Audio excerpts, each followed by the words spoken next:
అమృతమల్ గారిని, senior Congress party నాయకులు, అదేవిధంగా మరి మాజీ డిప్యూటీ సెక్రటరీ అన్నగారిని కూడా వేదికపైకి ఆహ్వానిస్తా ఉన్నాం. మరి ఇప్పుడు ప్రెస్ మీట్ కార్యక్రమం పెద్దలు గౌరవనీయులు తెలంగాణ రాష్ట్ర ఐటీ శాఖ మంత్రి అయినటువంటి శ్రీధర్ బాబు గారు ప్రెస్ మీట్ పెట్టినారు. వారు మాట్లాడాల్సిందిగా మనవి.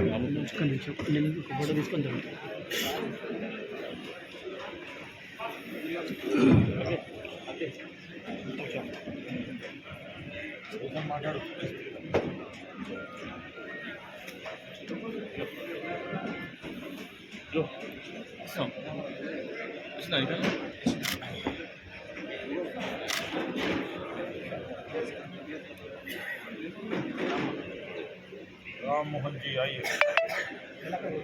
अरे साहब तो कीजिए मर्यादा नहीं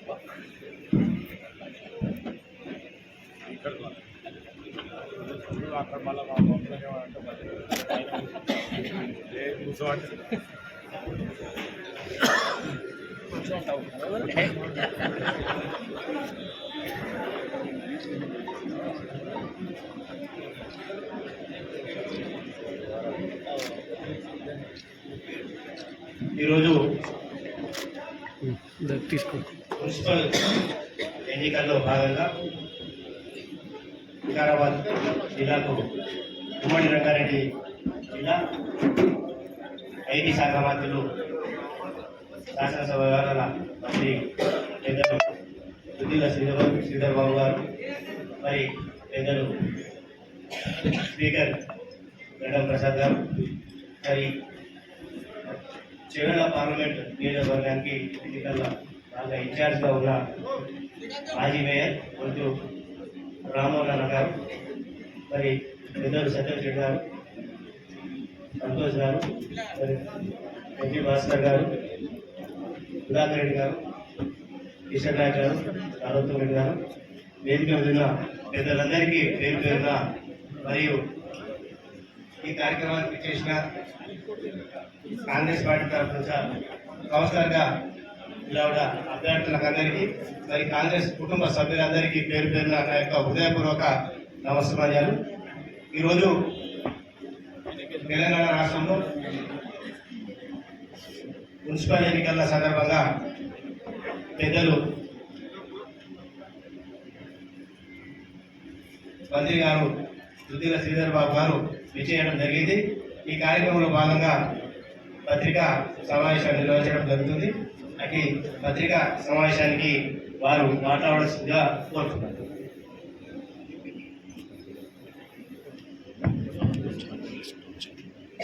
మిత్రులందరికీ నమస్కారం. వికారాబాద్ మున్సిపల్ కౌన్సిల్ ఎన్నికల సందర్భంలో ఇక్కడ ప్రాతినిధ్యం వహిస్తా ఉన్న స్థానిక శాసనసభ్యులు గౌరవనీయులు గడ్డం ప్రసాద్ గారి ఆధ్వర్యంలో, మరి మా జిల్లా కాంగ్రెస్ అధ్యక్షులు సోదరులు దారాసింగ్ గారు, నాతో పాటు సోదరులు సుధాకర్ గారు,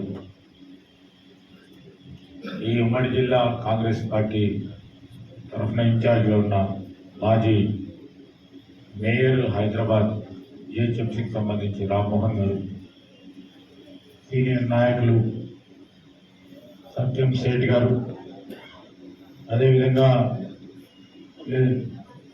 మైపాల్ రెడ్డి గారు, నరోత్తం రెడ్డి గారు, కిషన్ నాయక్ గారు, సంతోష్, మా యువజన కాంగ్రెస్, అదేవిధంగా అఖిల భారత స్థాయిలో పార్టీ సంబంధించిన ముఖ్య నాయకులు, అదేవిధంగా వహీద్ మియా గారు, మా అఖిల చాపల శ్రీనివాస్ ముదిరాజ్, మరి మా పిసిసి నుంచి వచ్చిన సోదరులు ఇది భాస్కర్ గారికి, మరి విచ్చేసిన మిత్రులకు, మేమందరం కూడా కలుసుకుని ఈరోజు కాంగ్రెస్ పార్టీ విజయం ప్రధానమైన ఉద్దేశంగా ఆ కాంగ్రెస్ పార్టీ నాయకులు, కార్యకర్తలు అహర్నిశలు కృషి చేస్తూ ఉన్నారు. ఇక్కడ కాంగ్రెస్ పార్టీ చాలా బలంగా ఉంది. పార్టీ పరంగానే కాదు, ప్రజలందరూ కూడుకొని మొత్తం రాష్ట్రంలోనే మొట్టమొదటిసారి 2 యునానిమస్ కౌన్సిలర్ సీట్లను కైవసం చేసుకుంది కాంగ్రెస్ పార్టీ. ఇక్కడున్న స్థానిక శాసనసభ్యులు మరి గౌరవ స్పీకర్గా ఉన్న ప్రసాద్ గారి ఆధ్వర్యంలో వికారాబాద్ మొదటి నుంచి కూడా కాంగ్రెస్ కు పెట్టేది. ఆనాడు ఉమ్మడి రాష్ట్రంలో కానీ ఈనాడు మన తెలంగాణ రాష్ట్రంలో ఇక్కడ ఏదైనా అభివృద్ధి జరిగిందంటే కాంగ్రెస్ పార్టీ నామే. ఆ క్రమంలోనే ఈరోజు మనం చూస్తా ఉన్నాం. దాదాపు 2 సంవత్సరాల నుంచి గౌరవనీయులు గడ్డం ప్రసాద్ గారు ఎన్నికైన తర్వాత దాదాపు 100 కోట్ల రూపాయల నిధులు మరి నియోజకవర్గానికి పట్టణానికి నిధులు కేటాయింపు చేయడమే కాదు, పనులను కూడా ప్రారంభోత్సవం చేసుకొని మార్పు అనే ఆలోచన కాంగ్రెస్ పార్టీది ప్రత్యక్షంగా చూపెడతా ఉన్నారు. ఇక్కడ ఉన్న వాణిజ్యం వ్యాపారం చేసే మా మిత్రులకు కానీ ప్రజలకు కానీ ఈరోజు బడుగు బలహీన వర్గాలకు సంబంధించిన సంక్షేమమే కానీ వారి సంక్షేమమే ధ్యేయంగా పనిచేస్తూ ముందుకు నడుస్తూ ఉన్న కాంగ్రెస్ పార్టీ నాయకత్వం ఇక్కడ. ఆ క్రమంలో కూడా రేపు జరిగే 34 వార్డులకు సంబంధించి ఎన్నిక 100% కాంగ్రెస్ పార్టీ గెలవబోతారు. ఈ 34 అభ్యర్థులకు సంబంధించి మరి పార్టీ సీనియర్ నాయకులు యువకులను యువతరానికి సంబంధించి అదేవిధంగా అన్ని వర్గాల వారికి సమతుల్యంగా సీట్లు కేటాయింపు చేయడం, ఈరోజు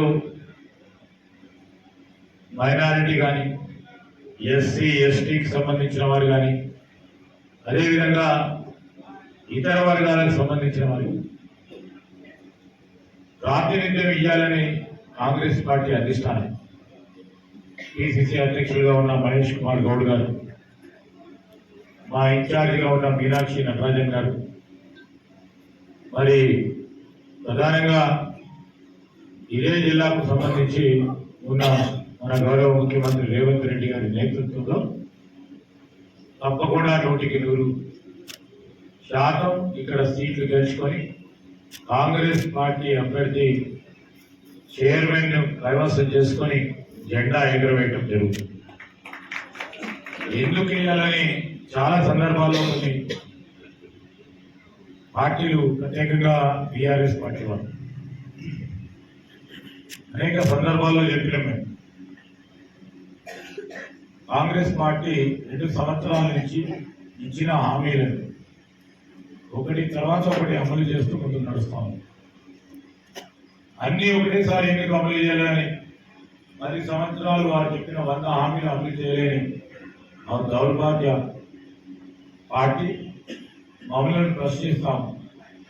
ఈ 2 సంవత్సరాల్లోనే వారి ఆర్థిక వ్యవస్థను గత ప్రభుత్వం విచ్ఛిన్నం చేస్తే దాన్ని దారిలో పెట్టే ప్రయత్నంలో ఒకటి తర్వాత ఒకటి అమలు పరిచే కార్యక్రమం చేస్తాము.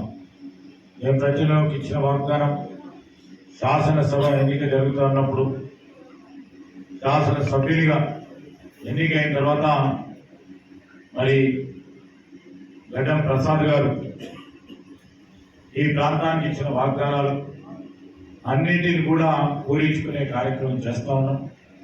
వారి ఆధ్వర్యంలో వారి ఆలోచన మేరకు వారి సలహాలను కూడా ప్రభుత్వ పరంగా తీసుకొని ఒకటి తర్వాత ఒకటి పూరించే కార్యక్రమం చేస్తాం. వికారాబాద్ ఒక ఆదర్శ మున్సిపాలిటీ చేయాలి, వికారాబాద్ ఒక ఆదర్శ నియోజకవర్గం చేయాలని మరి వారు ఆలోచన చేస్తా ఉన్న తరుణంలో అత్యధిక నిధులు ఈ రాష్ట్రంలోనే ముఖ్యమంత్రిగా నియోజకవర్గం తర్వాత వికారాబాద్ నియోజకవర్గానికి నిధులకు కేటాయింపు చేయడం జరిగింది. వారి కృషి రేపు రాబోయే కాలంలో ఈ మున్సిపాలిటీని కైవసం చేసుకున్న తర్వాత మరి ఇక్కడ చైర్మన్ గారు మిగిలిన హామీలను కూడా స్థానికంగా పట్టణానికి సంబంధించిన రహదారులే కానీ పట్టణానికి సంబంధించిన అన్ని వర్గాలకు సంబంధించిన సంక్షేమ పథకాలు కానీ పెద్ద ఎత్తున ముందుకు తీసుకెళ్తారు. గడ్డం ప్రసాద్ గారు వారు కార్యదీక్ష అందరినీ కూడా మా మంత్రులను అదేవిధంగా ముఖ్యమంత్రి గారితో వికారాబాద్ నియోజకవర్గానికి వచ్చే వరకు ఎక్కడ కూడా రాజీపడడు. చాలా సాఫీగా కనబడతాడు, కానీ మెల్లగానే అడిగినా గట్టిగా చెప్తాడు. వారిని కాదని లేరు ఎవరు కూడా. మరి వారి పట్ల మా గౌరవం. ఈ నియోజకవర్గానికి సంబంధించి మా గత అనుబంధంతో పాటు ఇక్కడ ప్రధానమైన టూరిస్ట్ క్షేత్రం చేయాలని, మేజర్ టూరిజం హబ్ చేయాలి వికారాబాద్. అది పెద్దలు ప్రసాద్ గారి సూచన మేరకు పెద్ద టూరిజం హబ్ చేస్తే ఇక్కడ ఈ సర్క్యులర్ ఎకానమీలో చాలా మందికి ఉపాధి దొరికే అవకాశం ఉంటుంది. వాణిజ్యం, వ్యాపారం అదందరూ పెరిగే అవకాశం ఉంటుంది. అదేవిధంగా ఇక్కడ టూరిజం అప్ చేసిన తర్వాత ఇన్స్టిట్యూషన్ వచ్చే అవకాశం ఉంది. సో వీటన్నింటినీ కూడా దృష్టి పెట్టుకొని దూరంగా మా ప్రసాద్ గారు ఆలోచన చేయడం, ఆ క్రమంలో ఇక్కడ ఉన్న యువతకు ఉపాధి కల్పించే ప్రయత్నం చేయడం, ఈ ఆలోచన మేరకు ముందుకెళ్తాం అన్నప్పుడు ఎవరైనా ఇతర పార్టీలకు ఓటేయాలని ఆలోచన చేస్తే ప్రభుత్వం కాంగ్రెస్ పార్టీ ప్రభుత్వం ఉంది. కార్పొరేట్ కౌన్సిలర్ మా పార్టీకి సంబంధించిన వ్యక్తులు ఎన్నికైతే హక్కుతో స్థానికంగా ఉన్న గౌరవ శాసనసభ్యులు స్పీకర్గా ఉన్న వారిని ఆ హక్కుతో అడిగే అవకాశం ఉంటుంది, వారికి హక్కు కలుగుతుంది. చాలా మంది ఈరోజు చూస్తా ఉన్నాం, ఎన్నికైన ప్రతినిధులు మరి ఆ నియోజకవర్గాలకు ప్రాతినిధ్యం వహిస్తా ఉన్న వార్డులకి సంబంధించి అవసరాలను అడగాలన్నా అడగలేకపోయినా అభివృద్ధి, సంక్షేమం ముందుకు సాగకుండా ప్రమాదం కూడా ఉంటుంది. కేవలం వారు కౌన్సిలర్ ఎన్నికైన తర్వాత ప్రభుత్వం, కాంగ్రెస్ పార్టీ ప్రభుత్వం మేము ఎందుకు పోవాలి వారి దగ్గరికి, రోడ్డు మీద కూర్చుందామని ఆలోచన చేసే వారికి ఏ విధంగా అభివృద్ధి చేయడం జరుగుతుంది. కాంగ్రెస్ పార్టీ అభ్యర్థులు గెలిచి ఈరోజు స్థానికంగా ఉన్న ఒక గౌరవప్రదమైన స్థానంలో ఉండి శాసించే స్థానంలో ఉన్న వ్యక్తి ఇక్కడ ఉన్నప్పుడు వారి పరంగా పోయి ఈరోజు ఈ నియోజకవర్గానికి అభివృద్ధి చేయడానికి ఆస్కారం ఉంటుంది.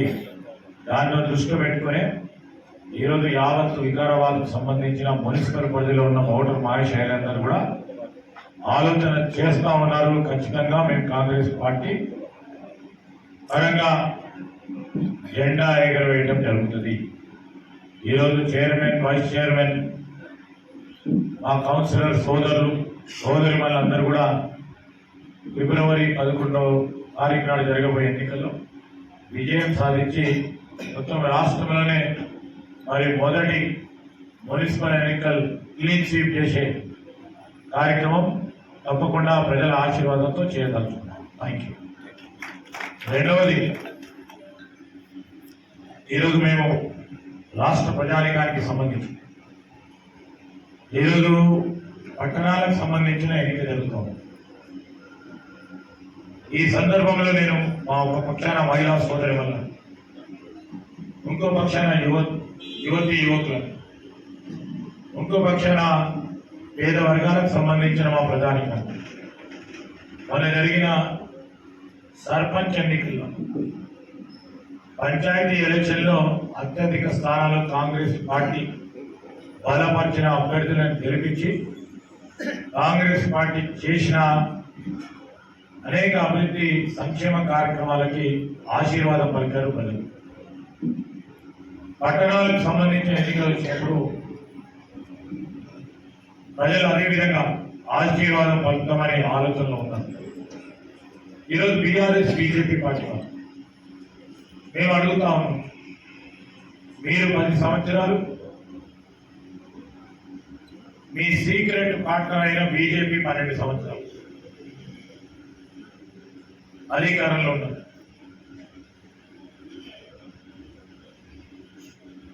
యువకులకు సంబంధించిన ఉపాధి విషయంలో ఈ 10 సంవత్సరాల కాలం పాటు 2 అధికారంలో ఉన్న పార్టీలు ఏం చేసినాయి యువత ఆలోచన చేయాలి.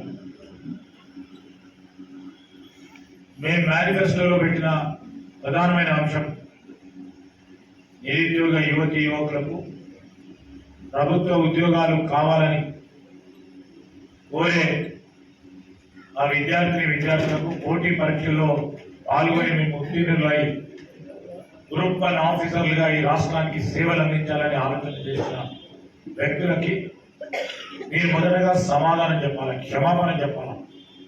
2014 నుంచి 2023 వరకు గ్రూప్ 1 పరీక్షలు నిర్వహించకుండా ఆ విద్యార్థులు ఆ రోజు 22 సంవత్సరాలు 23 సంవత్సరాలు ఉంటాయి. 10 సంవత్సరాల కాలం గడిచిన తర్వాత 33 సంవత్సరాలే. ఈ 10 సంవత్సరాల కాలంలో చదువుకొని ఉత్తీర్ణులై గ్రూప్ 1 ఆఫీసర్లు కాదలిచిన వారందరికీ మీరు అన్యాయం చేసే వారికి మొదటగా క్షమాపణ చెప్పాలి.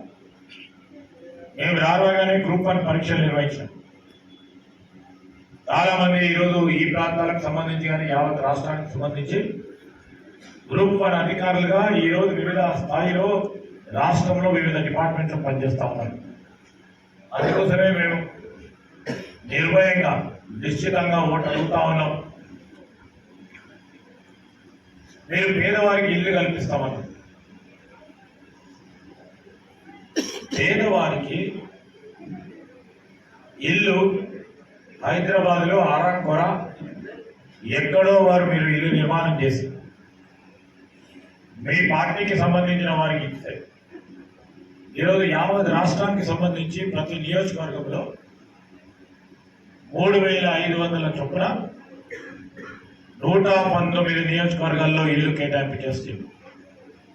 ఇదే వికారాబాద్ ప్రసాద్ గారు పేదవారికి ఇల్లు లేని నిరుపేదకి పార్టీలకు అతీతంగా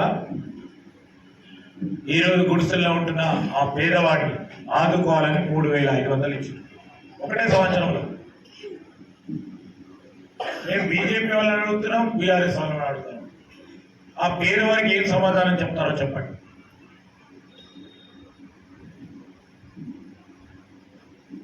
ఆ మహిళా సోదరులకు సంబంధించి ఈరోజు సశక్తి మహిళా గ్రూపులకు సంబంధించి మెప్మా కింద ఈరోజు ప్రభుత్వం మేము ఆ రోజు మొదలుపెట్టిన మరి మహిళల సంబంధించిన సాధికారత విషయంలో ఇస్తా ఉన్న లోన్స్ విషయంలో మా ప్రభుత్వంలో ఆ రోజు వడ్డీ లేని రుణాలు ఇస్తాయి. మీ ప్రభుత్వంలో పావులా వడ్డీ అని పావులా వడ్డీ కూడా 10 సంవత్సరాల కాలం పాటు ప్రభుత్వం భరించి వారి పావులా వడ్డీని కూడా బ్యాంకులకు ఇవ్వలేదు. మేము ఈ 2 సంవత్సరాల్లో పావులా వడ్డీతో పాటు వారు బకాయిలు ఉన్న పావులా వడ్డీతో పాటు వడ్డీ లేని రుణాల గురించి మహిళలకు 27,000 కోట్ల రూపాయలు ఈ రాష్ట్రంలో మహిళల సాధికారత విషయంలో మరి లోన్స్ ఇప్పించి వారిని ముందుకు తీసుకెళ్లే ప్రయత్నం చేస్తాము. వారికి ఏం సమాధానం చెప్తారో ఆలోచించే మా మహిళా సోదరిమణులకు ఇదే ప్రసాద్ గారు వికారాబాద్లో ఉన్న మా మహిళా సోదరులు ఏదో 2% 3% తప్ప ఈ 2 సంవత్సరాల కాలంలో మా అక్కలు చెల్లెలు అమ్మలు అందరూ కూడా హైదరాబాద్కు పుణ్యక్షేత్రాలకు అత్యవసర పరిస్థితుల్లో ఆసుపత్రులకు ఉచిత బస్సు ప్రయాణం చేసిందా లేదా, లేకుంటే వాళ్ళ పిల్లలు చదువుకుంటే ఆ పిల్లల బాగుపేతుల గురించి వారు చూడటానికి పోయినా ఉచిత బస్సు ప్రయాణం చేసిందా లేదా. ఆ క్రమంలో బస్సు ప్రయాణం చేసిన వారికి అందరికీ కూడా గుర్తుంటుంది కాంగ్రెస్ పార్టీ ప్రభుత్వం కల్పించిన సౌకర్యాన్ని దృష్టిలో పెట్టుకొని బ్యాలెట్ ముందుకు పోయినప్పుడు ఖచ్చితంగా మాకే ఓటు వేస్తారు, వారు గుండెపై చేసుకొని ఆలోచన చేసి ఓటు వేసినప్పుడు ఖచ్చితంగా మాకే వేస్తారని ఒక పెట్టినాం. మీరందరూ కూడా సాక్షులు. వారు ఇదే ప్రసాద్ గారు గత ప్రభుత్వం కరెంటు ఛార్జీలు వేస్తే ధర్నాలు చేశారు. పేదవాడు బిల్లు కట్టుకోవాలంటే ఇబ్బంది అయితే బిల్లు కట్టకుండా ఉంటే రెండో రోజే కరెంటు తీసేటోడు. మీ అందరి ఇంట్లో కూడా అదే విధంగా అయింది. ఈరోజు 200 యూనిట్లకు సంబంధించి 90% ఈ నియోజకవర్గంలో ఈ పట్టణ వాసులందరికీ కూడా 200 యూనిట్ల కరెంటు ఫ్రీ ఇచ్చి, ఏ అధికారి అయితే మీ కరెంటు తీసిండో ప్రజాస్వామ్యంలో ప్రజలు ముఖ్యమని అదే అధికారితో ఈరోజు 0 బిల్ ఇచ్చి ఆ 200 యూనిట్ల కరెంటు ఫ్రీ ఇస్తున్నప్పుడు ఆ సోదరుడు కానీ ఆ సోదరి కానీ ఓటు పోయినప్పుడు నాకు 200 ఫ్రీ కరెంట్ ఇచ్చే పార్టీకి ఓటేస్తారని నమ్మకం ఉంది, ఓటేసి తీరుతారని మాకు నమ్మకం ఉంది. ఈరోజు ఇన్ని కార్యక్రమాలు చేస్తా ఉన్నాం. 500 రూపాయల సిలిండర్, రాజీవ్ ఆరోగ్యశ్రీ కింద మరి 5 లక్షల నుంచి 10 లక్షల రూపాయల వరకు వైద్య సదుపాయం అందించే కార్యక్రమం కానీ,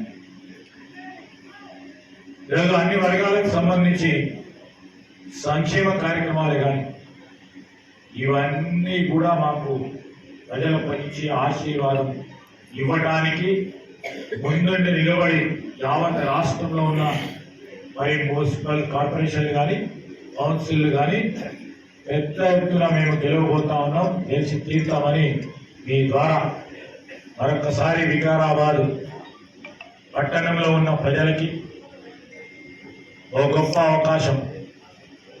మీ శాసనసభ్యులు ఓ గొప్ప